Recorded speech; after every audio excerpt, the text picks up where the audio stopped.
하나 없어. 그래. 네, 안녕하십니까. 네, 안녕하십니까. 김정민이라고 합니다. 이렇게 굉장히 많으신 분들이 저희 역사에 이 관심을 가져주시고 제 강의에 와주신 부분에 대해서 대단히 감사드립니다.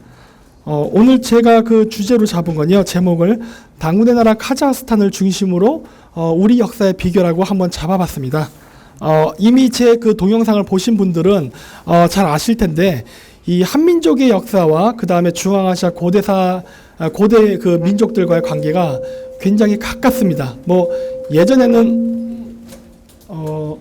예전에는 막연하게 우리가 그걸 느꼈었는데, 제가 중앙아시아를 가보니까요, 그거를 좀 더 구체적으로 찾을 수 있는 증거가 몇 가지가 있어서 제가 이렇게 약간 정리를 했습니다. 보여주고 싶은 슬라이드는 굉장히 많은데 제가 시간이 없을 것 같아가지고 되는 대로 보여드리도록 하겠습니다. 유라시아에 보면요, 그 각 러시아라던가 중앙아시아의 카자흐스탄, 키르기스탄, 우즈베키스탄, 몽골, 기타 등등 여러 지역을 가면요, 저 지역에 어떤 고대의 거대한 어떤 유목민의 국가가 있었다는 기록이 많이 나옵니다. 요거는 지금 그 러시아의 그 동영상 뉴스입니다. 삐에르비 카날이라고 해서 뭐냐면 일본 채널 국영방송인데, 거기서 그 푸틴이 그 한 도서관을 갔을 때 동영상입니다. Сели на Старой площади, Путин пришел с подарками, редкими старинными книгами. И как глава попечительского совета РГО в конце торжественной речи, глядя в глаза собравшимся представителям крупного бизнеса, посетовал: региональным отделением географического общества тоже было бы неплохо получить крышу над головой. 자, 뭐냐면은 그 러시아에서 발견된 그 각종 고문서라든가 지도를 보면은 이렇게 유라시아에 거대한 어떤 국가가 있었다라는 기록이 굉장히 많이 나와요.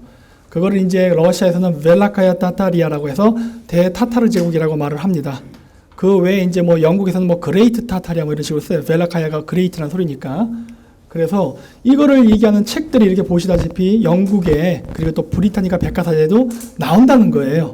그러니까 저는 한단고기도 참조를 합니다. 하지만 저의 관점은, 저는 한단고기를 무슨 대단한 그 성경이라던가 어떤 그 기준점이라고 보지 않아요. 그냥 저는 여러 연구 책 중에 하나의 참고 문헌으로만 봅니다.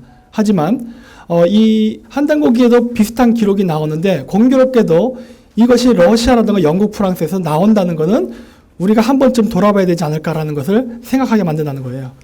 제가 갖고 있는 카자흐스탄에 있는 케레이라는 족보책입니다. 제가 갖고 왔어요. 이렇게 갖고 왔는데, 이 책을 보면은 이 케레이 부족이요, 우리 한민족하고 매우 혈연 관계가 깊습니다. 저는 이 사람들을 발해 유민이라고 추정합니다. 요 내용은 이 책 안에 있는데 제가 PPT에서 나중에 소개해 드릴게요.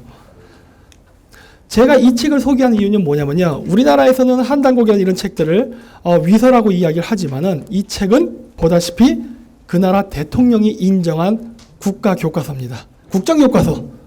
국정교과서예요. 그러니까 정부에서 인정한다는 거예요.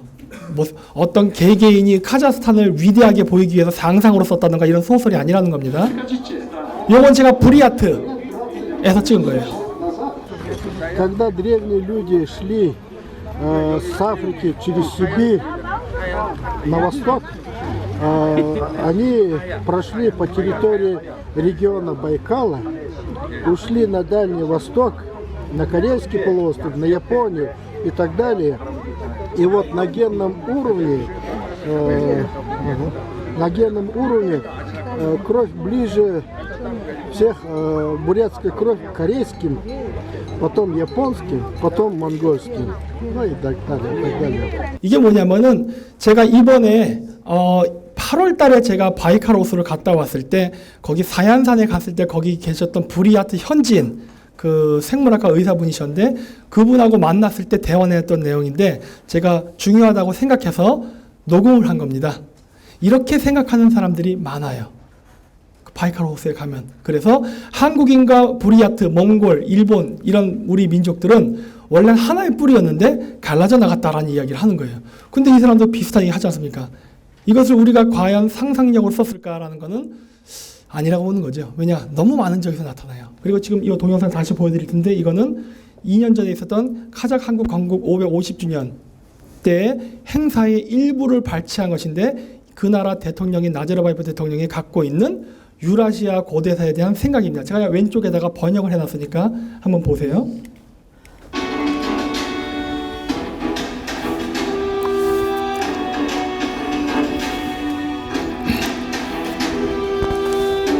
카레아단, 한국에서부터라는 소리입니다. 여기 써있죠? 카레아. 네. 6세기경에 동쪽으로는 한국서부터 서쪽 흑해까지 거대한 제국을 건설했다. 다 얘기하고 있잖아요. 그렇죠? 외국 사람이 이야기한다는 게 굉장히 제가 왜 자꾸 한당고기를 되도록 배제하고 이야기하려 하느냐? 그거는 객관성을 가지기 위해서입니다. 남들이 얘기하는 게 더 중요한 거예요. 그렇죠? 내가 내 자신을 잘났다고 얘기하면 뭐가 어렵습니까? 다른 사람들이 어떻게 평가하는지 더 봐야지. 자, 그래서 그 당시에 그 소비에트 초기, 그러니까 그 1910년, 20년 볼셰비키 혁명이라든 그 공산주의 시절에, 초창기 시절에 많은 카자흐라든가 중앙아시아 역사학자들이 고대 유라시아 역사를 연구를 했는데 그 사람들이 연구한 결과물들이에요. 그게 다. 물론 안타깝게도 이 사람들이 소비에트 통치 시절에 다 죽었습니다. 암살시켰어요. 왜냐하면 그 당시엔 공산주의 국가였기 때문에 공산주의 이념에 따라서 고대사에 대한 부분은 철저히 말살하는 게 그 당시의 원칙이었기 때문에. 그래서 많이 죽었지만은 91년도에 카자흐스탄이 독립하고 나서부터는 다시 적극적으로 그러한 역사 되찾기 운동을 하고 있습니다. 이거는 그래서 카자흐 민족의 발원지에 대한 동영상이에요. 알타이 산에서부터 시작되었다.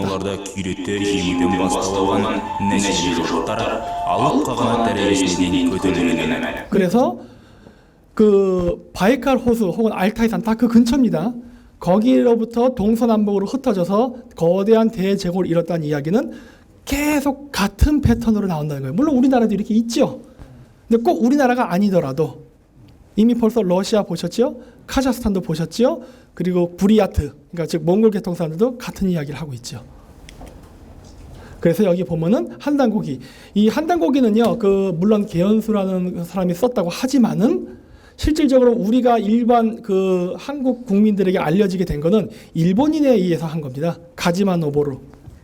제가 갖고 왔습니다. 가지마 노보루 한단고기 한 번도 보신 적 없으시죠? 지금 저 읽고 있거든요. 재밌더라고요. 이 사람의 말 틀리지 않습니다. 우리나라에서 이제 이 가지마 노보루 책을 일본 제국주의의 그런 거를 해가지고 평가 절하를 하는데 저는 평가 그렇게는 저는 생각하지 않아요. 이 사람이 이야기하는 부분 틀리지 않은데 다만 이 고대사 부분은 감정적인 한일 간의 앙금이 있어서 그런 거지 사실 알고 보면은 같은 말을 하고 있어요. 근데 아이러니하게도 이 사람은요 일본에서도 인정을 못 받습니다. 네, 왜냐? 일본에게 불리한 역사니까. 네. 그래서 우리가 너무 편협적인 한일 관계 이런 식으로 바라보면요 안 보여요. 역사는 편식하지 말고 다 보십시오. 그러면 굉장히 놀라운 걸 발견할 수 있습니다. 요거는 뭐냐면 제가 갖고 왔는데 일본판 한단고기입니다. 다케우치 분케. 일본 신토의 기원에 대해서 써놓은 책인데 여기서도 저렇게 고대 일본 천황가가 중앙아시아에서 왔고 유라시아 대륙을 통치했었다라는 기록이 있어요. 틀린 말 아닙니다. 우리는 일본 천황이라는 말이 나오니까 기분 나빠서 가짜야 하고 싶죠. 그러면 한웅의 단군 12항공 역사도 다 가짜가 되는 겁니다. 그건 제가 결론 부분에서 얘기해 드릴게요. 일본 천황은 백제기 아닙니까? 그것뿐만 아니라 가야 고구려 다 섞였어요. 당연히 그 후손이 그렇게 얘기한 데는 틀릴 이유가 하나도 없는데 우리는 한일 관계의 악감정 때문에 싸우는 것뿐이에요. 그 감정만 배제하고 나면 틀리지 않습니다. 일단 여기서 제가 보여드리고 싶은 건 뭡니까? 모든 국가가 공통된 얘기를 한다는 거예요. 그게 한국이 나라인지 일본의 나라인지 카자흐스탄의 나라인지 알 수는 없으나 어쨌든 같은 이야기를 한다. 이게 중요한 거죠. 물론 미국도 그렇고요. 그리고 이러한 국가의 공통적인 특징이 뭡니까? 알타이계 어족의 분포와 맞아떨어진다는 거예요. 따라서 어쩌면 고대에는 알타이계 언어를 썼던 우리 민족들이 하나의 연방 공동체와 있지 않았을까라는 것은 추정할 수 있죠. 그 정도까지는 할 수 있는 거 아닙니까? 자, 그래서 이제 제가 이 얘기를 왜 했느냐? 조선이라는 걸 이해하기 위해서입니다.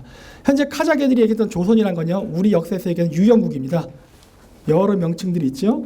그 중에 주주에서 지금 카자흐스탄의 주스라는 이름이 나온 거고, 아까 벨리카야 타타리아에서 대타타르 제국이라고 했죠.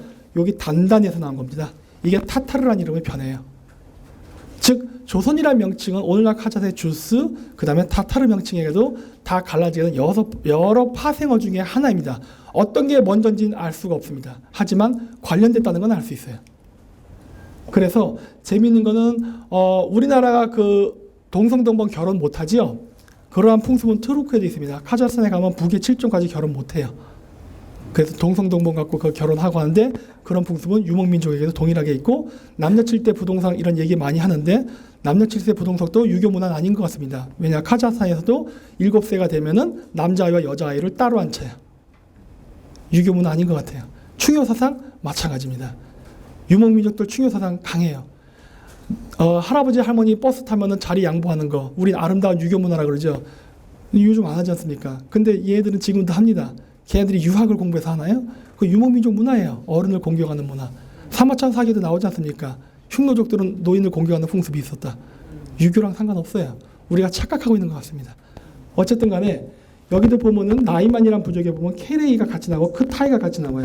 이 크타이는 오늘날 러시아 사람들이 중국인을 볼 때 기타이츠 해갖고 중국이라 부르지만 사실 이거 중국 아닙니다. 이거 거란족이에요.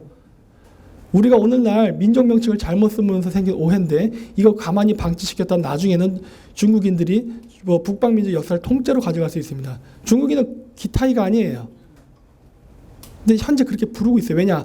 중국에 대한 존재가 이 당시에 알려졌기 때문에 그냥 중원에 있던 나라를 기타이라 부른 게 그냥 오늘날까지 내려왔기 때문에 그래요. 그 범어잔명에 보면은 그 고구려 사람들을 모쿠리라 불렀다고 하는데 이 모쿠리라는 명칭은요 고구려의 별칭이었습니다. 그런데 이 명칭이 나중에 징기스칸이 몽골에 나라를 세울 때도 모쿠리라는 명칭을 써요. 여기 보이지 않습니까? 모쿠리, 몽골. 지금의 몽골은 모쿠리에서 왔거든요. 따라서 그 고구려의 명칭에서 오늘날 몽골의 명칭이 갈라져 나왔다고 저는 추정하고 있습니다. 근데 이를 뒷받침할 만한 증거가 천문학 관측 기록에 나와요. 나중에 보여드릴게요. 그래서 15세기까지도 이렇게 모쿠리스탄 나오죠. 이건 고구려가 아닙니다. 몽골이에요. 그런데 제가 봤을 때 이런 걸로 봤을 때 추정할 수 있는 것은 아마도 고구려인들은 몽골인과 매우 혈연 관계가 높지 않을까라는 추정을 하고 있습니다. 그래서 유영국의 이 국가들도 전부 다 황제들이 모쿠리라 불렀어요. 따라서 유영국도 아마도 고구려와 혈족지간이었던 것 같아요. 친인척지간. 고대사는 왕조사관입니다. 민족사관 아니에요.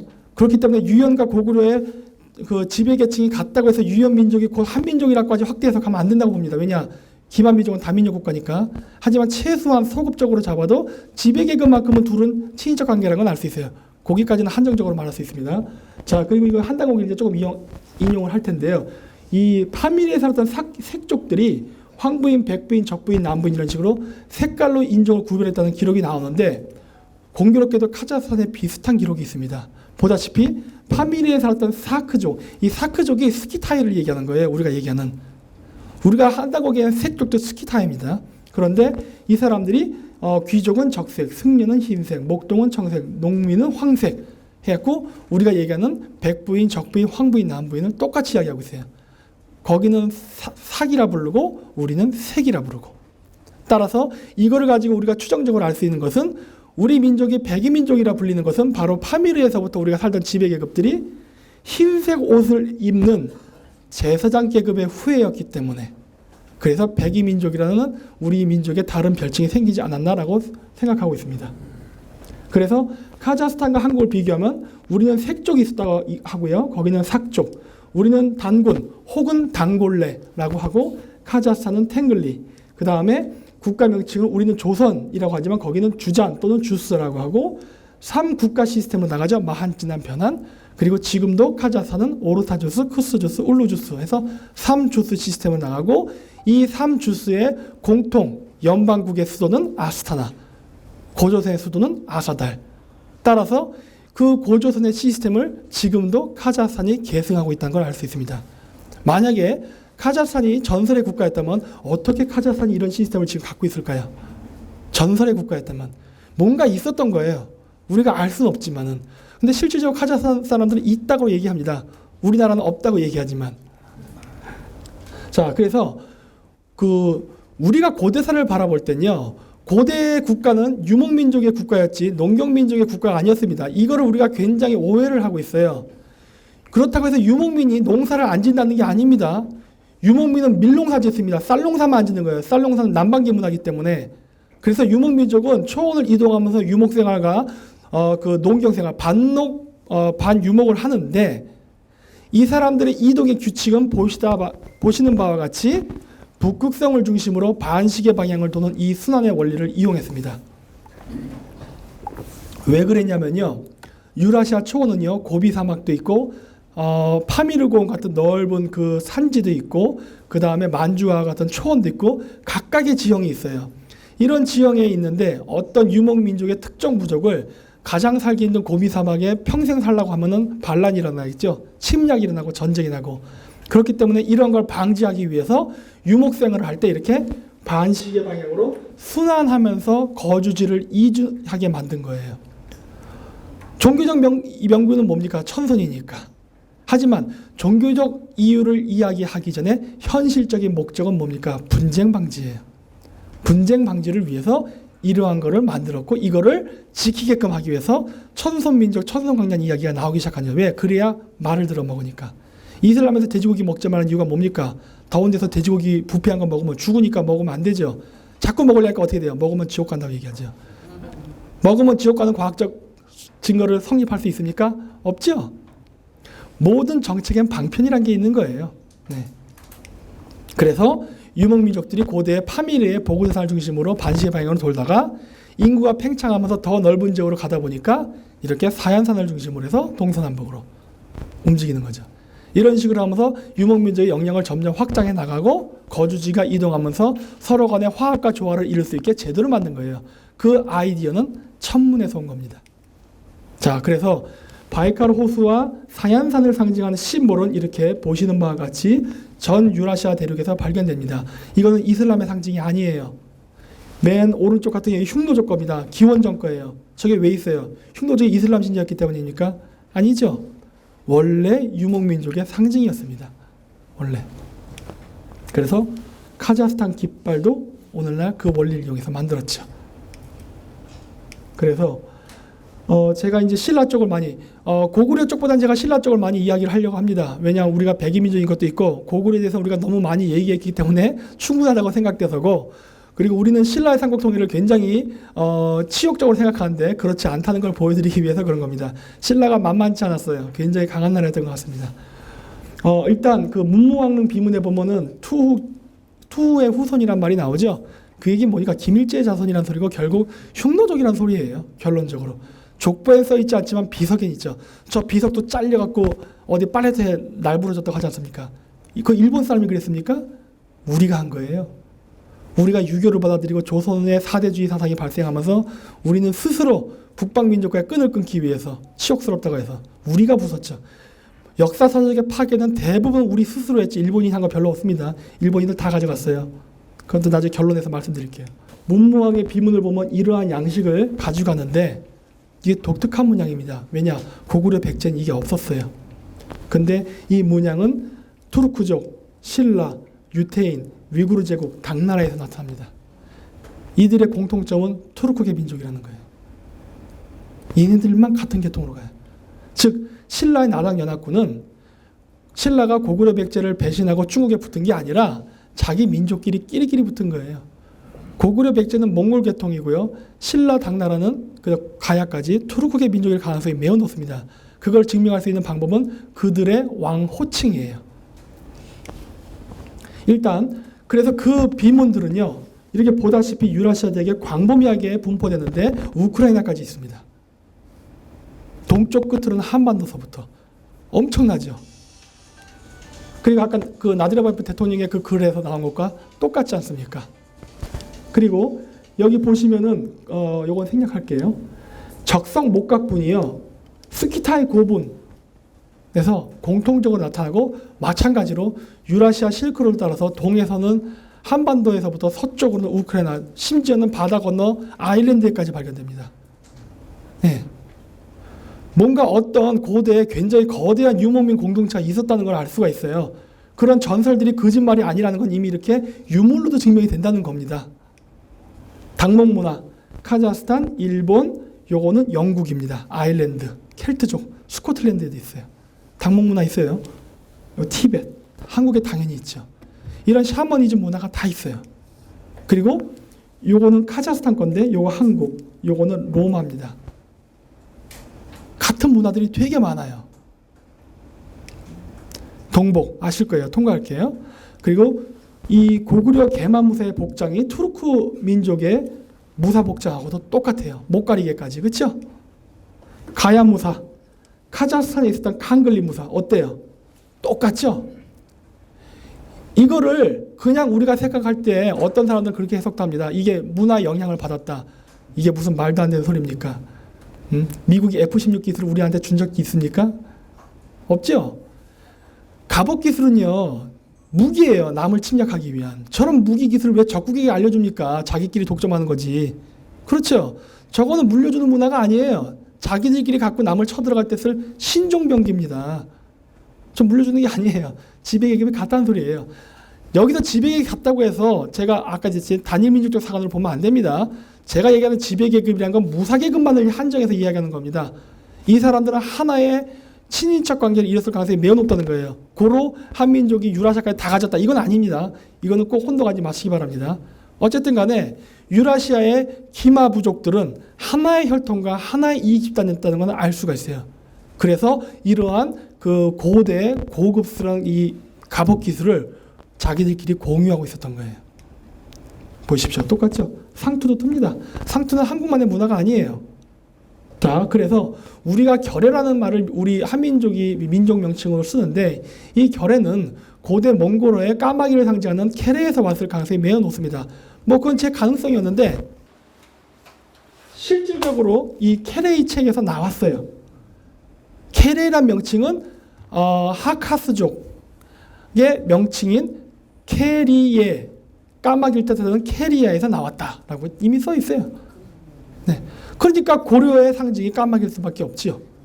고려라는 단어조차도 케레이의 하나의 파생어거든요. 물론 가야, 가라 이것도 마찬가지입니다. 등등등등 나오죠. 유태인 중에 카라이트 유태인이 있죠. 그것도 마찬가지. 카라이트 타타르, 타타르 부족이죠. 다 있어요. 그리고 게림, 길림 이런 단어들도 다 파생어예요.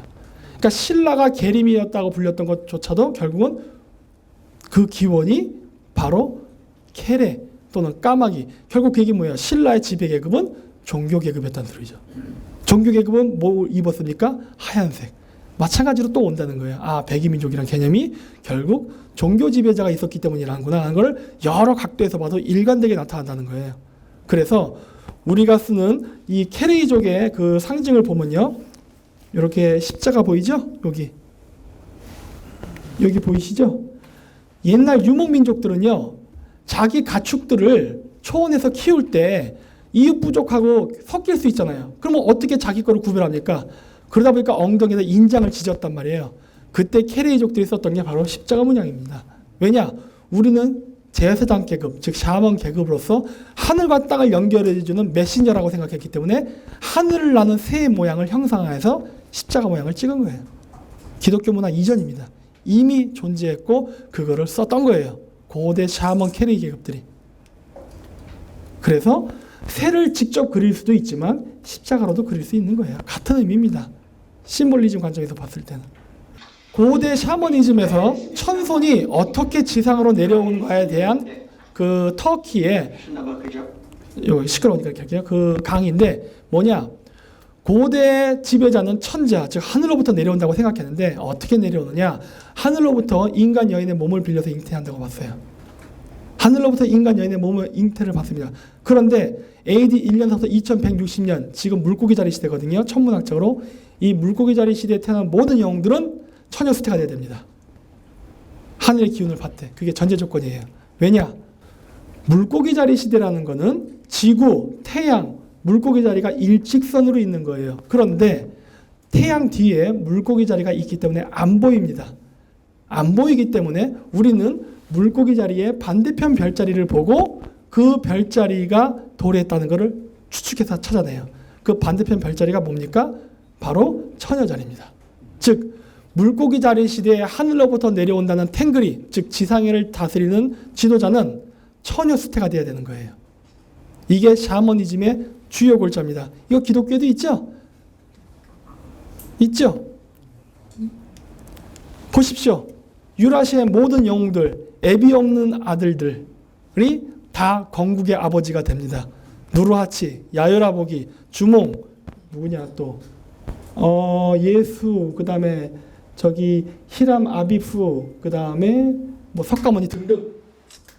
아버지란 존재가 있지만 아버지가 빨리 죽는다거나 역사에서 사라지고 결국 엄마와 아들 간의 관계로 갑니다. 이 세상에 애비 없이 태어나는 자식은 없죠? 있지요. 잘못 말했습니다. 애비 없이 태어날 수 없습니다. 하지만 신격화시키는 과정 속에서 필요했던 거예요. 왜? 지금 시대는 처녀 수태가 된 자만이 하늘에서 내려온 권리를 지상에 실을 수 있다라고 믿었기 때문에 네. 그래서 유라시아 전 지역에 나타나는 겁니다. 이거는 그 기독교의 전유물이 아니고 이것도 아까도 얘기했듯이 이미 유라시아 대륙에 존재했고 증거가 이렇게 있는 거예요. 이미. 요거 한번 보여드릴게요. 요거 신라 왕관이죠? 이거 누구 왕관인 것 같습니까? 일본입니다. 일본 천황가 신토의 원류는 신라와 매우 관계가 깊습니다. 물론 가야랑도 관계가 깊고. 자, 그래서 신라 왕관은요 나무관 혹은 그 사슴관, 술록관으로 묘사를 많이 해요. 그럼 왜 고대 신라의 왕들은 술록관을 썼을까요? 이 의문을 풀어야 됩니다. 사슴을요 보그드라고 얘기하는데 아까 제가 산 보여드렸을 거예요. 파밀의 어떤 산을 중심으로 돈다고 했던 거, 그 보그드산입니다. 술록산이라는 소리예요. 술록산을 북극성을 해놓고 돌았어요. 이거를 일단 기억해 두십시오. 그리고 김씨들 소호금천의 자손이라 그러죠. 소호금천의 원래 발음은 무엇이었을까요? 이거 몽골어에 있습니다. 소고알튼이에요. 황금사슴. 소호금천씨라는 말은 황금사슴씨라는 소리예요. 그게 뭐예요? 샤만이라는 소리죠. 신라의 지배계급은 종교적 지도자 아니었습니까? 마찬가지로 해서 또 나타나죠. 종교적 지도자니까 마찬가지로 백이민족 또 나오죠. 어쨌든 그래서 이렇게 썼는데 이게 황감대 쪽에서 나온 황금보검인데요. 중간은 카자흐스탄, 밑에는 우크라이나입니다. 계속 동쪽 끝에서 서쪽 끝 실크로드를 따라서 적성목각본, 황금보검, 뭐 기타 등등 공통된 양식이 지속적으로 나타난다는 거예요. 이런데 진짜 고대 어떤 연방국가 존재 안 했을까요? 이젠 했다고 봐야 되는 거예요. 여러 가지로 봤을 때. 조선 씨름이죠. 고구려 수메르, 요 흉노, 카자흐스탄도 있습니다.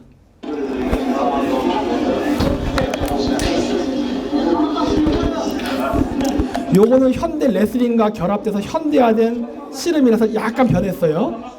그런데 제가 옛날 걸 보여드릴게요. 전통 카자흐 씨름. 얘들은 삿바짝 겁니다.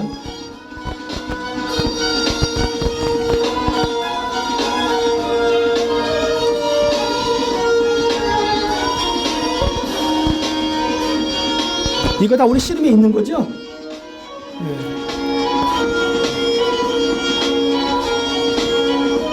자, 이런 식으로 있어요. 저걸 카자흐 샤크레스라고 합니다. 물론 타타르 사람들이 있어요. 타타르 사람은 저걸 타타르 샤크레스라고 부르고 우즈벡 사람들은 우즈벡 샤크레스라고 부르고 등등등등 불러요. 크레스란 말이 씨름이거든요. 이래서 이 우리랑 똑같이 삿바 잡고 씨름을 하는 문화가 투르크 민족에는 있어요. 이게 몽골에는 없는데 투르크에는 있습니다. 이 신기하지 않습니까? 왜냐하면 우리가 삼국통일하고 관계가 깊은 것 같아요. 우리가 신라 투르크의 영향을 받아서 현재 한국의 문화는 오히려 투르크에 더 가까운 것 같습니다. 여기도 보시면은 신라인들의 유전자가요, 스키타인의 유전자와 매우 가까운 걸 볼 수 있어요. 왜 그럴까요? 달라요. 여기 현대 한국인의 유전자와 여기에 조선, 고대 신라의 유전자는 달랐어요. 생김새가 달랐습니다. 어땠냐면요, 중앙아시아, 위구르나 우즈벡 사람들이랑 닮아 있었습니다. 자, 이게 바로 스키타인의 얼굴입니다. 고대. 이게 쿠시잔 왕자의 얼굴인데, 이 사람 아세요 혹시? 찰스 브론슨이죠? 찰스 브론슨이 타타르인입니다. 물론 미국인이지만 타타르인이에요. 어때요? 닮았죠? 닮았어요. 고대 신라의 왕족들에는 저런 모습을 하는 사람들이 많았던 것 같아요. 아마 저런 얼굴을 신라의 왕이나 지배계급은 했었을 겁니다. 그러니까 완벽한 백인은 아니고요. 혼혈아예요. 백인과 아시아인의 혼혈아들. 이 사람들이 지배계급을 이루고 있었어요. 그리고 카자흐스탄에 있는 왕실의 벽화를 보면요. 이 고구려 왕리의 벽화와 너무나 똑같아요. 굉장히 똑같죠. 네. 자, 그래서 이런 식으로 있다는 거고요. 통과할게요. 자, 이제 신라 왕관으로 넘어갈게요. 신라 왕관은 파미르고원과 알타이 산에 가면 이런 암각화를 많이 발견할 수 있습니다. 이게 물론 샤만 지도자이기도 하고 추장이기도 해요. 희한한 머리 모양을 하고 있죠. 이거 신라 왕관이에요. 왕관. 술록관입니다. 술록관. 술록의 머리를 잘라서 뼈를 머리에 장식했었어요. 옛날 때는 하다가 문명이 발전하면서 술록 그 뿔을 쓰는 게 아니라 형이상학적으로 만들어 나간 거예요. 옛날서부터 점차 변이가 돼서 오늘날 신라의 술록 왕관이 만들어진 거예요. 문화라는 건 이렇게 점차 변하는 겁니다. 한 번에 변하는 거 없어요. 술록관에 기반을 두고 있다는 거예요. 자, 여기인데 제가 말하고자 하는 건 뭐냐? 동쪽으로 갈수록 우리는 머리에 쓰는 왕관 형태로 발전을 했습니다. 여기 투르크 돌골 제국도 보면 여기 사슴이 그려져 있는 거 보이십니까? 비석에 사슴이 그려져 있으면 이거 왕의 비문입니다. 왜냐? 술록관을 쓴 자는 하늘로부터 내려온 천자이기 때문에 왕으로 보거든요. 사슴이 나오죠. 그런데 유태인들은요, 메노라라고 그래서 촛대로 썼습니다. 그 형태를. 이 모양이 우리는 왕관으로 발전을 하는데 유태인들은 촛대로 발전을 했어요. 서쪽으로 갈수록. 자, 그럼 여기서 이제 의문점이 듭니다. 동쪽으로 갈수록 왕관, 서쪽으로 갈수록 촛대였다면 중간지대는 어땠을까요? 중간지대는 촛대를 머리에 썼습니다. 문화의 변이성이 서서히 나타나는 거예요. 12월 25일 날 성 루시아의 날에 노르웨이, 덴마크, 스웨덴에서 하는 전통 행사예요. 태양신 부활 축제. 12월 25일은 태양신이 부활한 날이거든요. 예수 탄생이 아니에요. 그거 아시죠? 여기 오신 분들은. 네. 원래 샤머니즘 축제예요. 그래서 제가 좀 이따 얘기할 건데 재밌는 얘기 해드릴게요. 어쨌든 그래서 이렇게 이 지역 사람들이 공통적으로 가졌다는 거예요. 그래서 사슴뿔을 묘사를 할 때 나무로도 묘사를 하고 그 다음에 제가 그 뿔로도 묘사를 하는데, 자, 이렇게 이거 미국 영화인데 거기도 보면은 하얀 사슴나무에서 이게 뿔을 나뭇가지처럼 묘사합니다. 이 술록간의 뿔을요 나무로 묘사해요. 왜냐, 이게 생명의 나무를 뜻하거든요. 예. 그래서 뿔을 나무로도 묘사합니다. 그래서 여러 가지를 썼는데요. 자, 요걸 제가 보여드린 이유는 뭐냐면은 고대에 그 한단고기에 의하면 뭐라 되어 있습니까? 파미르의 종교 계급들이 백부인들은 하얀 피부에 하얀 머리카락에 높은 코를 가진 사람들이 종교 계급으로 존재했다고 하지 않습니까? 그 이야기가 모태로 돼서 만들어진 전설의 엘프족입니다. 네. 여기도 보십시오. 아이고, 여기 술록 타고 다니는데 아까 지나갔는데 켈트족 전설인데 이 켈트족 전설의 배경은요 파미르 전설이랑 관련이 있어요. 이렇게 술록 타고 다녔어요. 술록. 우리는 기마 민족이 아니었습니다. 우리는 술록을 탔던 민족이에요. 원래는 그랬는데 인구가 팽창하면서 더 이상 술록 서식지에서 살 수가 없으니까 짬밥이 안 되는 순서대로 밀려 남쪽으로 내려온 사람들이 술록이 없으니까 대형으로 탄 게 말이에요. 그러면서 우리가 알고 있는 기마 민족의 시대가 열리는 겁니다. 원래 술록이에요. 그래서 술록의 뿔을 이렇게 나무로도 묘사합니다. 자, 그래서 유럽의 왕들도 하얀 술록 앞에서 왕이 됐을 때 선서하는 장면들이 많이 나오죠. 저 하얀 술록, 하얀 사슴은 샤먼을 뜻합니다. 그리고 북극성을 상징합니다. 제가 나중에 그거 설명할 거예요. 그래서 우리나라에는 백록담이 있죠. 하얀 사슴이 있는 연못. 네. 이건 제가 제주도 가서 확인해 봤어요. 거기 하얀 술록이 있었던 전설이 있었답니다. 그래서 백록담 이름이 생긴 거예요. 크로아티아 마찬가지죠. 모노노케 히메. 아니야, 이거 한국말로 원령공주죠. 네. 거기에도 보면 신을 술록으로 묘사하죠. 일본 사람들 알았던 것 같아요. 근데 보십시오. 초기 스키타이 사람들은요 말에다가 머리 장식을 저렇게 했어요. 왜 저렇게 했을까요? 원래 술록 탔던 사람들인데 밀려 내려왔거든요. 그래도 백성들 앞에서 자기가 가오를 잡기 위해서는 내가 정통성은 말이야 하늘에서 왔다는 걸 보여주려면 어떻게 돼요? 술록을 타야 되거든요. 그러니까 어떻게 돼요? 술록불을 장식하는 거예요. 하지만 후기 스키타에는 이런 거 안 합니다. 왜냐? 다 까먹었으니까. 초창기에 막 북쪽에서 내려왔을 때는 써먹었어요. 그게 모노노케 히메에도 나오죠. 일본 사람들이 뭐 아는 것 같아요. 자, 그래서 이게 반시계 방향으로 도는데 북극성 별은요 26,000년 주기에서 변합니다. 북극성 별이 지금은 작은 곰자리 폴라리스에 있지만 늘 그랬던 건 아니에요. BC 2400년경에는 이전에는 용자리였습니다. 그 이후부터는 작은 곰자리고. 그런데 이 얘기를 제가 왜 하느냐? 이제부터 신라 왕관이라든가 우리 민족의 이동을 이해하려면 샤머니즘을 알아야 돼요. 요즘 최순실 씨 때문에 샤머니즘이 많이 박해를 받는데 너무 오해를 하고 있어요. 샤머니즘의 원리를 모르는 것 같아요. 제가 샤머니즘에 대해서 조금만 제가 얘기할 겁니다. 여기 조선재 선생님이 더 전문가시니까 저는 그 천문의 원리만을 바탕으로 해서 샤머니즘에서의 신은 북극성 신입니다. 북극성 신앙이 굉장히 관계가 깊어요. 근데 우리가 북쪽이란 개념을 어떻게 잡아야 되냐는 거예요. 우리가 나침반을 보고 잡는 북쪽은 자북입니다. 하지만 진짜 북쪽은 자북 방향이 아니에요. 자, 지구가 23.5도 기울었죠? 지구가 23.5도 기울었기 때문에 진짜 북쪽 방향은 어디에 있을까요? 삐뚤어졌잖아요. 여기겠지, 여기. 그렇죠? 그 여기 북이 몇 도일까요? 네, 이게 나와야 되는 거예요. 북이 90도가 북극 지점이니까 북이 90도 빼기 23.5도 하면 답 나오죠. 네, 바로 북이 66.6도예요. 이게 666이에요. 악마의 숫자랑 전혀 상관이 없습니다. 네. 이 샤머니즘을 알게 되면은 서양 사람들은 불편한 진실들이 되게 많거든요.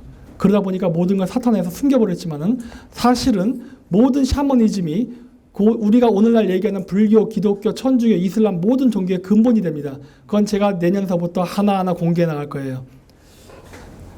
제가 목숨이 붙어있는 한. 어쨌든 간에. 그런데 바로 북의 6.6.6도가 술록의 거주지입니다. 술록이 먹는 그 이끼가 이 지역에서 나요. 즉, 왜 신라의 왕이 술록에 관을 썼냐 하면은 나는 북극성의 기운을 받아서 지상에 내려온 천자라는 것을 묘사하는데 술록이 쓰였단 말이에요. 왜냐? 그 당시에 그 이 지역에는 술록이 살았고 옛날 사람들은 술록을 따라다니면서 유목생활을 했기 때문에 당연히 술록의 풀은 왕관으로 쓰였고 북극성, 즉 천자의 상징으로 쓰였기 때문에 경상도 남쪽까지 내려와서도 그 전통이 유지가 된 거란 말이에요.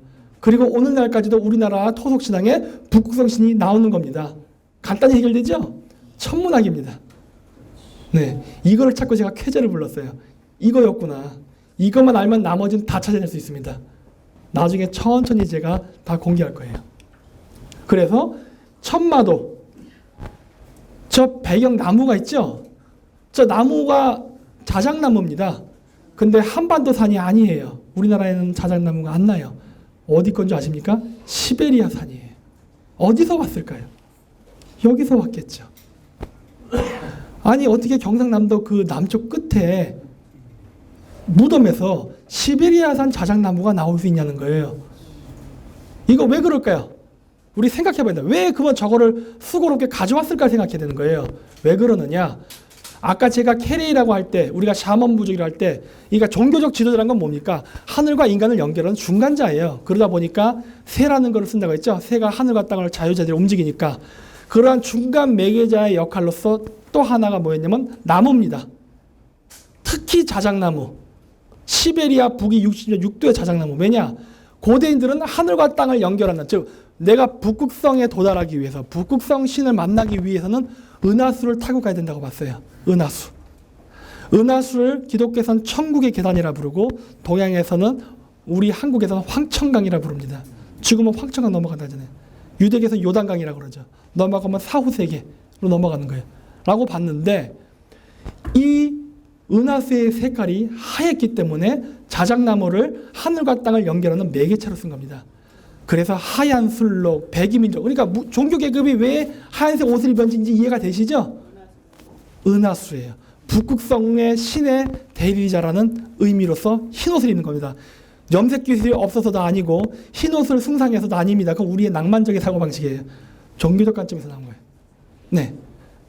그래서 썼고 거기에 백마를 그렸죠. 왜냐? 탱그리 신화에만 탱그리는 백마를 타고 하늘을 오르내린다고 했으니까. 즉 시베리아산 백색 자작나무에다가 백마를 그리던 이유는 뭡니까? 자기 왕이 죽었으니까 다시 북극성으로 돌아가라는 의미에서 해놓은 거죠. 그걸 하기 위해서 가장 좋은 재료는 뭐였겠습니까? 당연히 저기 시베리아산 자작나무였겠죠. 그래야 왕을 더 좋은 곳으로 보낼 수 있다는 믿음이 있었을 테니까. 이게 더 합리적인 해석 아닙니까? 자, 이게 삼국지 위지동의지에 나오는 고구려 백제 신라 외의 얼굴이에요. 이게 고구려 백제입니다. 둘은 비슷한데 조금 신라의 얼굴이 달라. 잘 보세요. 그 고구려 백제의 얼굴이 누구랑 닮았냐면요. 구빌라이 칸이랑 닮아 있어요. 그렇죠? 고구려 백제는요. 몽골하고 관계가 있는 것 같아요. 몽골이랑. 여러 부분에 있어서. 제가 아까 모클이라는 지명이 몽골이랑 관계가 있다고 했죠? 뭔가 닮아 있는 것 같아요. 신라는 조금 달랐어요. 자, 이제 신라가 좀 나오는데 신라 사람들 얼굴을 화랑의 하얗게 칠했다고 합니다. 그거 왜 칠했을까요? 예쁘게 보이려고? 여기 군대 갔다 오신 분 계십니까? 야전에서 전쟁할 때 하얗게 분칠하고 싸우는 건 죽음입니다. 더워서. 위장도 힘들어 죽겠는데. 이거 미적인 감각으로 한 거 아니에요. 다른 목적이 있는 거예요. 뭐냐? 아까도 제가 유전자 보여드렸죠? DNA. 신라 왕실의 DNA는요. 스키타인하고 가까워요. 고대 스키타인. 즉 신장 위구르 자치주 사람들 얼굴 하얗습니다. 즉 고대에 한반도 남부로 들어온 지배계급이 위구르 사람의 얼굴을 하고 있었기 때문에 하지만 시간이 흐르면서 그 토착 세력하고 정략 결혼하면서 혼혈이 됐지 않습니까? 그러니까 얼굴이 이게 저처럼 변했단 말이에요. 근데 피지배 계급은 지배 계급의 하얀 얼굴을 봤던 기억이 있기 때문에 피지배 계급한테 내가 통치권을 갖고 있다는 걸 보여주려면 어떻게 돼요? 하얗게 칠해야죠. 여기에 이유가 있는 거겠죠. 무슨 아름답게 하기 위한 겁니까? 이미 DNA 답이 나와 있는데. 아이고. 여기 나오나? DNA 답이 나와 있지 않습니까? 지배계급으로 보이기 위해서는 하얀 피부가 필요했던 거예요. 왜냐? 이들이 종교계급이었기 때문에. 무사계급이었다면 상관없습니다. 종교계급이었다면 그래요. 그랬고 실질적으로 몽골에서 화랑이라는 단어는요. 몽골어에 있어요. 이게 뭐냐면 군사 조직, 특수 조직이라는 소리, 특수부대라는 소리예요. 근데 화랑 특수부대 맞죠? 맞지 않습니까? 몽골에 있어요. 화랑. 여기 써놨어요. 나중에 인터넷 검색해보세요. 이 경상도 출신 배우들 제가 많이 해놨는데 왜냐? 대구민이라는 얘기 많이 하잖아요. 그 스키타이의 혈통이 가장 많이 남아있는 데가 경상도입니다. 뭐 당연하죠. 뭐 신라가 거기 있었으니까.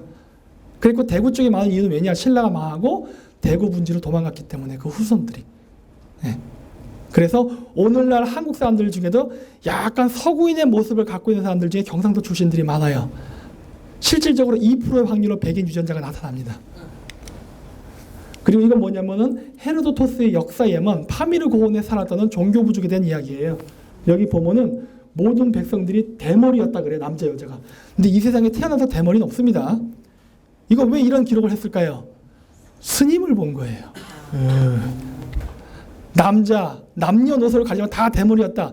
대머리는 아니지만 빡빡 깎았기 때문에. 하지만 이 사람들은 불교도는 아닙니다. 불교 이전에 있었던 원시 불교에 해당하는 뱅교 사람들이에요. 그 사람도 머리를 빡빡 깎았어요. 그래서 이 사람들이 보면은 여기에 보면 뭐가 나오냐? They live on the flute 나와요. 채식주의자였어요. 스님들 채식주의자 맞죠? 물론 뱅교도 그랬어요. 헤로도토스가 파밀에서 보고 온 종교 계급은 빡빡머리에 흰옷을 입은 뱅교 승려 계급이었다는 걸 알 수가 있는 거예요. 여기서 뱅교입니다. 부도지에 보면은 포도 먹고 쫓겨난 이야기 나오죠. 에덴 동산에서 사과 먹고 쫓겨나죠. 서유기에서 손오공이 복숭아 먹고 바위에 깔리는 형벌을 받죠. 우리가 사과를 먹었을 때 선악가락에서 뭐 사악한 기운이 깃들었다는 등 부도지에서 포도 먹고 나쁜 마음이 들었다는데 여러분 과일 먹으면 나쁜 마음 듭니까? 안 들죠? 그런 거 아니에요. 그게 아니라 왜 그런 묘사를 했느냐? 과일은요 파밀에 살던 종교 지배 계급의 음식이었습니다. 그러니까 먹으면 혼나야죠. 그렇죠? 솔직히 우리 100년 전까지만 해도 우리 과일 못 먹었어요. 일반 평민들은. 오직 지배계급과 부잣집아들. 지금이야 바나나가 흔하지 옛날에 우리 바나나 못 먹었던 시절이 있지 않습니까? 과일은. 그렇죠. 과일은 지배계급의 문화였어요. 그렇기 때문에 그걸 먹으면 혼낸 겁니다. 아까 얘기했죠? 이슬람 애들 돼지고기면 지옥 간다? 마찬가지죠. 너 사과 먹으면 지옥 간다예요. 지옥 안 가요. 지배 계급이 먹기 위해서 하는 음식이었기 때문에 그런 거예요. 바로 파밀이라는 공통분모가 나타나는 거예요. 바로 이러한 사람들. 보십시오. 승려가 서양인도 있어요. 우리나라의 불교를 전파한 쿠마라지만은 엄마가 백인이었지 않습니까? 눈 펄했어요. 보십시오. 종교 계급들은 흰옷을 입습니다. 야쿠티아, 바이카로스 시라, 우리나라 사람들 입죠. 투르크의 제사장들. 왜 흰옷 입어요? 흰옷을 숭상해서가 아니라니까요. 종교 계급이라서 입는 거예요. 네. 자, 그래서 거기에 모태가 돼서 나온 게 우리 젊은 세대들이 많이 보는 왕자 게임입니다. 백발머리에 용을 타고 다니는 여인. 이거 어디서 나온 거예요? 파밀에 살던 종교 계급에 대한 신화예요. 그리고 중국에서는 백발마녀전이라는 영화가 나왔죠. 이거 다 배경은 파밀입니다. 백발마녀전 배경 파밀이에요. 그리고 마찬가지 엘프 전설. 요건 뭐냐면 제가 그래서 직접 파밀에 가서 인터뷰를 따온 겁니다. 거기 그런 전설이 있었는지. 영어를 얘기할 수 없으니까 여기 전설에 하얀 머리 흰 피부 있는 사람들이 여기 살았는지. 산에. 土木でしてみんな하레나 손님土木울기를 근데 기로에 오르다 힘들듯 차가운 숲에 너무 숲에 팀분 숲에 생긴 팀에 보土木 울기 베스노 장아 비슷해. 차가운 숲에 제이크 때, 뒤 너가 때. 너무 때 차가운 숲에 아니, 정프를 또 하고 싶다.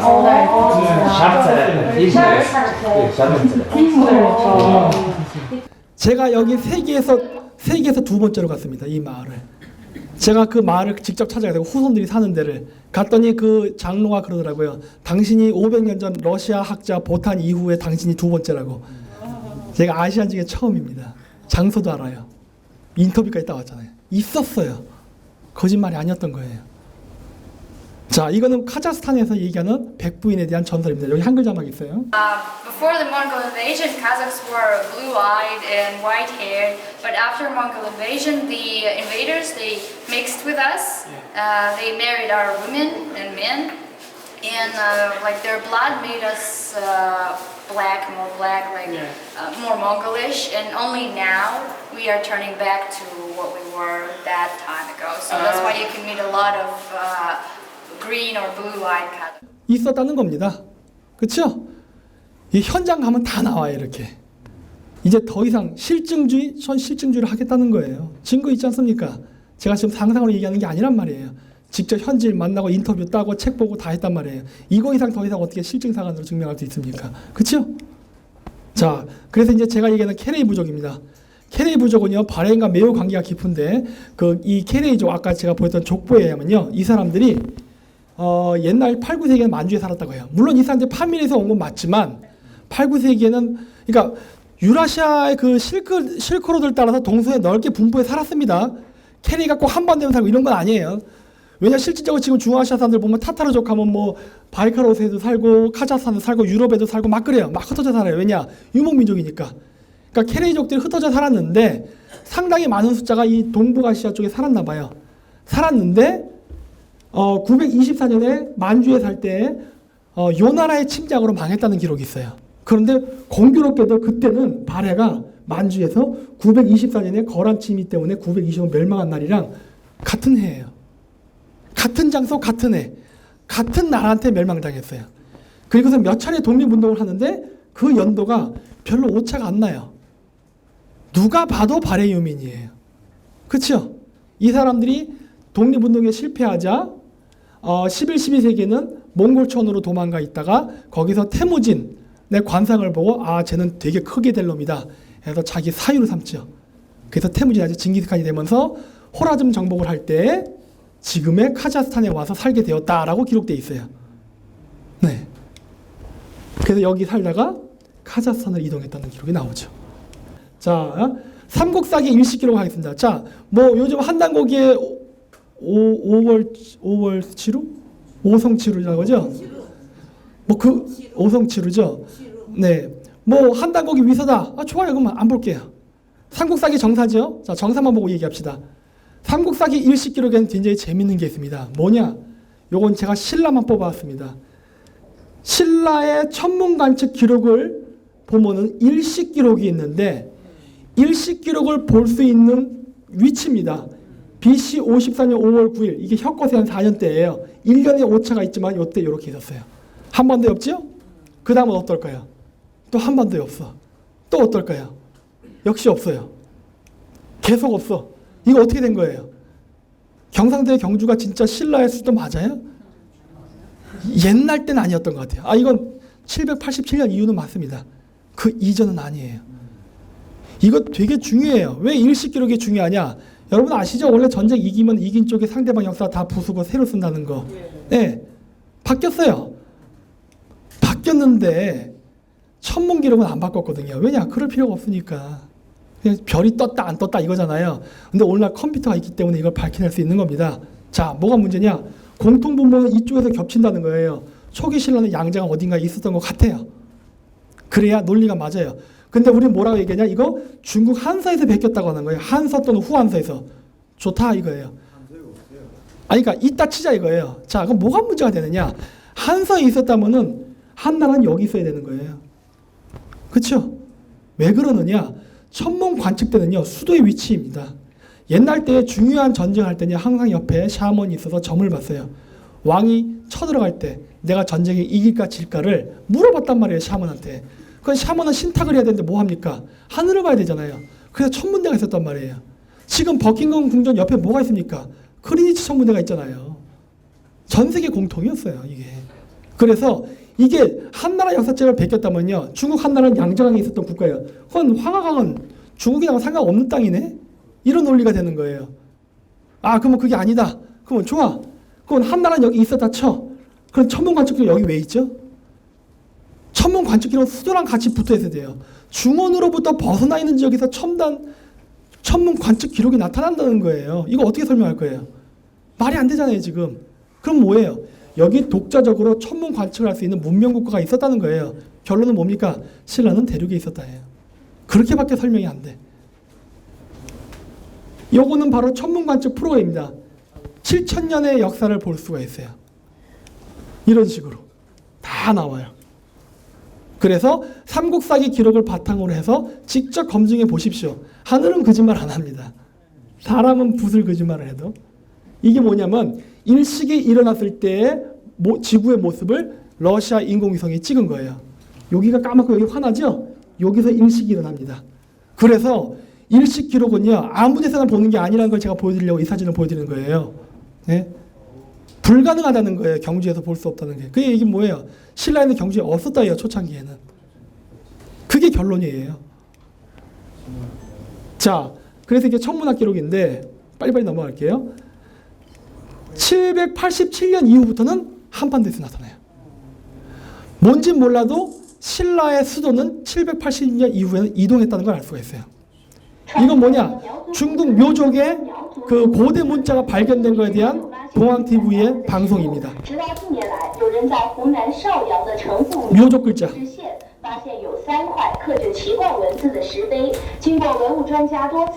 일단 통과할게요. 2009년도에 양자강에서 대규모 홍수가 발생했는데 그때 그 호남성의 묘족 마을에서 고대 문자가 무대기로 발견됐어요. 비석이. 이거 왜 발견되느냐? 모택통의 문화혁명 때 모택통이가 역사를 파기하기 위해서 다 불태울 때 묘족 사람들이 자기 조상들의 비문을 숨긴 거예요. 지키기 위해서. 그랬다가 다 까먹고 있다가 홍수가 나가서 이게 들쳐 나왔어요. 그래서 알려졌는데 문제는 뭐냐? 이게 중국에 있는 그 글자 묘사한 거예요. 이거 어디에 있는 거예요? 우리나라에 있는 거예요. 평양에 있습니다. 여기 써있죠? 북한 조선사회과학원 언어학연구소. 이걸 제가 몽골에 있을 때 불법이지만 몰래 북한 사람한테 물어봤어요. 혹시 이런 거 알아보여 줄 수 있냐? 있어요. 북한에 있습니다. 북한에 가면은 이 책이 있고 탁본이 존재합니다. 언제고 제가 북한 가면 저거 꼭 복사해보고 싶어요. 제가 복사하려고 엄청 물어봤어요. 내가 어떻게 하면 되냐, 돈을 주면 되냐 했는데 안 되더라고. 누가 빽 있는 사람 좀 복사 좀 해주십시오.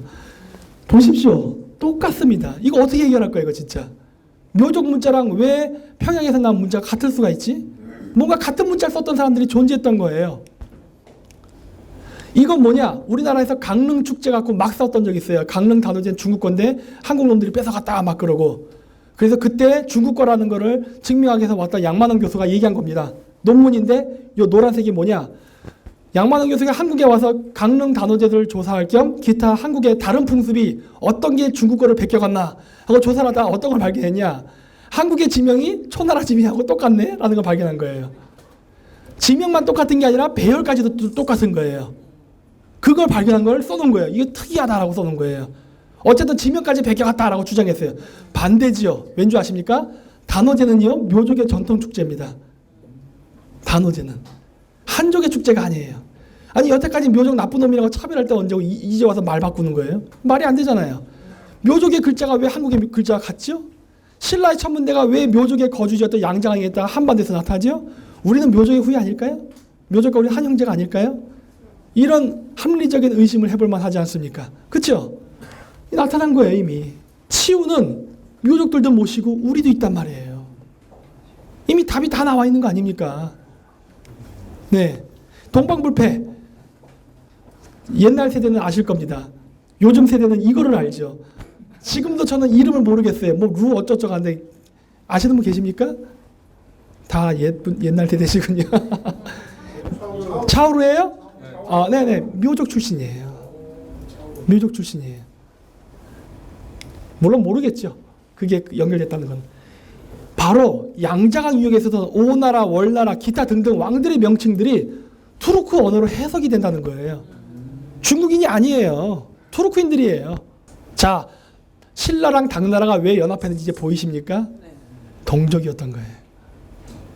그렇다면 신라의 천문대가 왜 이동했을까를 봐야 돼요. 보시면은 이 시기가 동아시아에서 굉장히 혼란스러운 시기였습니다.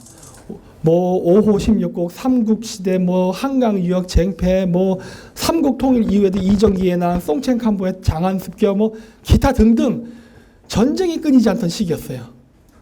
이 전란을 피해서 신라 왕실이 한반도로 이동했다고 저는 보는 거예요.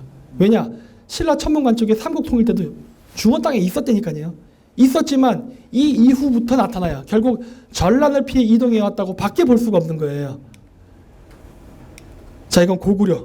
고구려 천문대는 여기서 나타나요. 무쿠리 얘기했죠? 고구려 최초 수도 이름 홀승골, 몽골의 홉스골이 있습니다. 주몽이란 이름, 몽골의 촐몬으로 있어요. 동명왕, 투맨한, 대무신왕, 태무진 한 있죠. 을지문덕, 올지모던, 몽골 이름 다 있어요. 온달, 보리아트 이름입니다. 역시 고구려는 몽골이랑 관계가 있죠. 역시. 이거 투르크 이름은 아니에요. 투르크 이름 안 나타나요.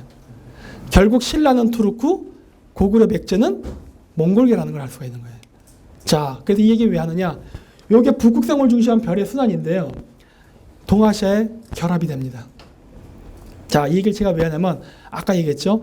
6, 7, 8세기에 이 동아시아에서는 양 국가, 즉 몽골 계통의 민족과 투르크 계통 민족이 패권을 다투는 거의 500년간의 혼란기가 있었어요. 이 대혼란기에 실질적으로 카자흐스탄의 많은 민족들도 카자흐 역사책을 보면 이때 카자흐스탄으로 간 사람들이 되게 많습니다. 이때 한민족들도 한반도로 왔을 가능성이 매우 높다 보는 거예요. 우리가 알고 있는 일본 역사들 다 요 시기예요. 일본 서기스가하고 일본이랑 고대 일본 국가 형성된 시기가 다 4, 5, 6세기 이때죠? 아마 이때 다 넘어갔을 거예요. 일본으로도. 이때. 왜 그랬느냐? 통일신라 시대, 즉 이 시기를 우리는 어떤 거를 알고 있냐면요. 이 시대는요. 바로 풍수지리, 도참사상, 미륵사상이 이때 나왔을 때예요. 이때 시기입니다. 왜 그랬을까요? 바로 이 당시는 엄청난 전란과 혼란이 있었기 때문에 그 당시에 민중들이나 그다음 일부 지식인들은 별자리를 보고 별자리가 이동을 했기 때문에 천자의 기운이 쇠했기 때문에 중원에서 이러한 혼란이 발생한다 생각하고 강 건너 해동으로 갔을 가능성이 높은 거예요. 전 그렇게 추정하는 겁니다. 왜냐? 북극성이 지금은 여기잖아요. 중국 산동반도에 가면은 현종이 세운 입간판이 있어요. 그게 뭐냐? 여기가 해동의 끝이니 더 이상 바다를 건너지 마라 라고 써놨어요. 왜 그랬느냐? 이 혼란기에 엄청나게 많은 중국 사람들이 특히 안사이난 때 많은 사람들이 인구 이동을 했단 말이에요. 왜냐? 먹고 살기 힘드니까. 그때 당시에 많은 사람들이 배 타고 바다를 건너갔습니다. 그래서 인구가 자꾸 빠져나가니까 여기가 너희들이 얘기하는 미륵사상에 나오는 미륵의 땅이니까 더 이상 가지 말아라고 써놓은 거예요. 너무 떠나니까. 왜 떠났냐는 거예요. 이것 때문에 그렇습니다. 바로 우리 그 고인돌이라던가 비파형 청동검이 발견되는 위치와 매우 관계가 깊어요. 아마 이건 우리가 얘기할 때 고조선 영토를 얘기할 때 이렇게 표시하잖아요. 이게 어떻게 보면 일종의 동아시아의 자미현, 태미현, 천시현, 북극성의 자리인 것 같아요. 이 지역을 중심으로 모든 정치, 경제, 사회, 문화가 이루어졌고 왕은 이 지역에서 북극성의 이동에 따라서 반시계 방향으로 순환하면서 왕이 그 정치를 했던 것 같아요. 신라의 기록을 보면 신라의 왕들이 자꾸 움직이거든요. 고구려도 움직이고. 그건 아마, 근데 물론 그건 초기입니다. 우리가 기만 민족이었을 때.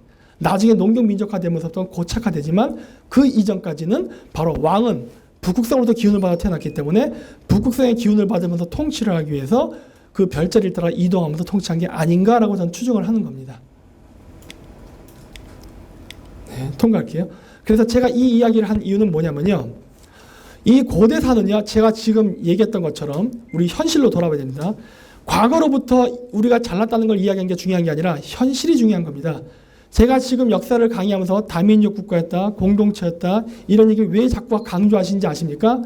기존에 우리가 얘기하는 제야사학적 사고방식, 제가 지금 갖고 온 정보는 그분들한테는 굉장한 호재가 될 수 있습니다. 왜냐? 고조선은 사실 만주뿐만 아니라 러시아 땅까지 다였다 이렇게 얘기하고 싶으신 거 아닙니까?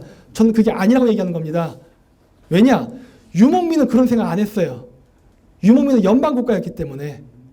예, 그건 농경민족적 사고방식입니다. 농경민족.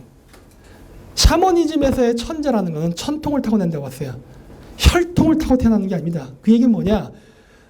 우리 그 합궁이라는 거 있었지 않습니까? 합궁일. 좋은 날짜를 받아서 아빠 엄마가 섹스를 해서 임신을 하면은 태어났는데 각각의 생년월일에 따라서 인간의 성격과 직업이 결정된다고 봤어요. 그 중에 왕이 태어나는 해가 있습니다. 그때 여러 군중들이 그때는 이제 무당이 구술합니다. 구술하면은 전체적으로 집단 행사가 끝나고 나면 꼭 섹스를 했어요. 왜냐? 좋은 날이니까. 그래서 임신을 해서 애가 태어나잖아요. 그러면 그 태어난 아이들을 샤먼들이 모아서 교육을 시켰단 말이에요. 그래서 그 중에 제일 잘난 놈을 왕을 시켰습니다. 그래서 왕은 혈통을 따라가는 게 아니라 천통을 따라갔다고 봤던 거예요. 근데 물질사회가 발전하면서 왕들이 자기의 부를 대대손손 누리고 싶으니까 어떻게 한 거예요? 샤머니즘을 박살내고 불교나 기독교를 받아들이면서 왕의 혈통에 따라 그것이 계승되도록 만든 겁니다. 샤머니즘 세계에 그런 거 없었어요. 그렇기 때문에 제가 유라시아에서 발견한 이 고대사의 진실의 이런 것들을 가져와서 제가 고민했던 건 어떻게 해석할까 했어요. 지금 보십시오. 전 세계의 역사는요, 실크로드, 즉 무역항로의 역사라고 봐도 됩니다. 무역항로가 어디로 뚫리는 따라서 강대국이 생기고 망하는 흥망성쇠가 거듭됐어요. 우리가 고대에 잘 나갔던 이유는 실크로드가 세계 무역의 중심지였기 때문이고, 그 이후에는 대서양 무역이 발전하면서 안 나오나? 안 나는 거야. 대서양 시대가 열리면서 유럽이 발전한 것이고, 태평양 시대가 열리면서 미국을 중심으로 한 동부연안, 일본, 한국, 베트남, 타이완, 중국 동부해안 등이 공업도시가 되면서 태평양 시대가 열린 거예요. 그러면서 많은 부자국가가 생긴 거예요. 하지만 다시 과학기술의 발달로 고속철도가 개발되면서 실크로드가 열릴 텐데, 실크로드가 열린다면 다시 실크로드 철도를 중심으로 새로운 신흥 강국이 건설된다는 건 너무나 자명하죠. 인류 만년의 역사를 봤을 때. 우리는 그 선에 들어와 있는 나라고, 이러한 역사적 진실들은 우리에게 굉장한 호재입니다. 그렇죠? 우린 고대 실크로드에 이런 국가가 있었고 그 멤버였고, 지금 우린 다시 그 시대가 열리기 때문에 과거의 실크로드를 제어만 하면 되는 거예요. 그런데 우리가 한민족이 다 으뜸이고 우리만 잘났다고 얘기하면은 몽골이 우리랑 협조할까요? 카자흐스탄이 우리랑 협조할까요? 그럼 우리 왕따 나가는 겁니다. 고대사의 어떤 진실을 해석하는 그 가치는 현재의 이익을 대변해야 됩니다. 네? 우리가 앞으로 어떻게 고대사를 해석해야 될까? 이미 답이 나온 거예요. 우리가 잘났다고 얘기하면 안 되는 거고, 고대 유목민족이 가졌던 그런 연방국가 시스템, 우리는 한 형제였고 다민족 공동체로서 스스로 함께 공유했다는 이 시스템을 부활시킬 때 비로소 실크로드가 열리는 거지, 우리 잘났다고 하는 순간 다 깨지는 겁니다. 여태까지 그런 식으로 했기 때문에 일본의 대동아 공영권이 실패를 했던 것이고, 지금 중국이 하고자 하는 위대한 중국의 정책이 실패하고 있는 거예요. 우리는 앞에 두 국가의 실패 사례를 봤으니 우리는 빨리 약삭 빠르게 유목민족 사고방식으로 해석을 달리해서 모든 민족을 포용하고 나가야겠죠. 그렇죠? 네. 그래야만 우리가 부국강병을 이룰 수 있고 강력한 국가가 될 수 있는 겁니다. 이제는 역사가 돈이 되는 시대가 왔습니다. 과거에는 역사는 단순한 학자들의 강단사학이냐 제야냐 식민이냐 이런 거에 문제였지만, 이제는 우리가 먹고 살 수 있는 먹거리가 나오냐 안 나오냐의 문제예요. 이래야 젊은 애들이 공부할 거 아닙니까? 영어 공부 왜 해요? 돈 벌려고 하는 거예요. 전 천박하다 보지 않습니다. 중앙아시아에 진출하고 싶으면, 유라시아에서 자기가 뭔가 한 자리를 하고 직업을 얻고 싶다면 이제부터 고대사를 공부하라는 겁니다. 왜냐? 카자흐스탄 대통령이나 중앙아시아 사람들은 관심이 있으니까. 지금 유라시아에서는 유라시아 공동 역사 교과서를 만들고 있어요. 카자흐스탄, 아제르바이잔, 터키, 헝가리, 기타 등등의 나라가. 그거 왜 만듭니까? 우리가 한 형제라고? 물론 있지요. 하지만 그 뒷배경의 진짜 목적은 뭡니까? 자원 내기와 경제 교류입니다. 우리는 한 형제고 한 친인척이니까 다른 민족보다 좀 더 가까이 지내면서 좀 더 원활한 비즈니스를 하자. 이 목적 때문에 공동 역사 교과서 만드는 거예요. 그럼 우리도 여기 참여해야죠. 네? 국내에서 한사군이 어디에 있는데 이런 거 왜 싸운다는 거예요 도대체. 난 이 의미가 없다는 거예요. 이게 돈이 됩니까? 왜 돈도 안 되는 역사를 하려고 그러는 거예요 저는 도대체. 네? 보십시오. 카자흐스탄이 올해 만든 카자흐스탄 단군 동전입니다. 쪽팔린 줄 알아야 됩니다. 네, 쪽팔린 줄 알아야 돼요. 카자흐스탄의 고려인의 인구 비율은 0.01%입니다. 이 0.01%를 위해서 카자흐스탄 대통령이 동전을 만들었어요. 여기 보면 단군전이라고 한글까지 써 있어요. 왜 했어요? 역사의식이 있다니까요. 독재국가예요. 이런 사람이 있을 때 우리가 접근하면은 일사천리로 일이 뚫리는 거 아닙니까? 왜 안 하는 거예요 도대체? 네? 여태까지 우리는 고대사 문제를 식민사학이냐 민족주의냐로 갔습니다. 이제 미래의 해답은 식민주의도 아니고, 그러니까 식민사학적 역사관점도 아니고 민족사학도 아닌 겁니다. 범알타이적으로 나가야 되는 거예요. 네, 마치도록 하겠습니다.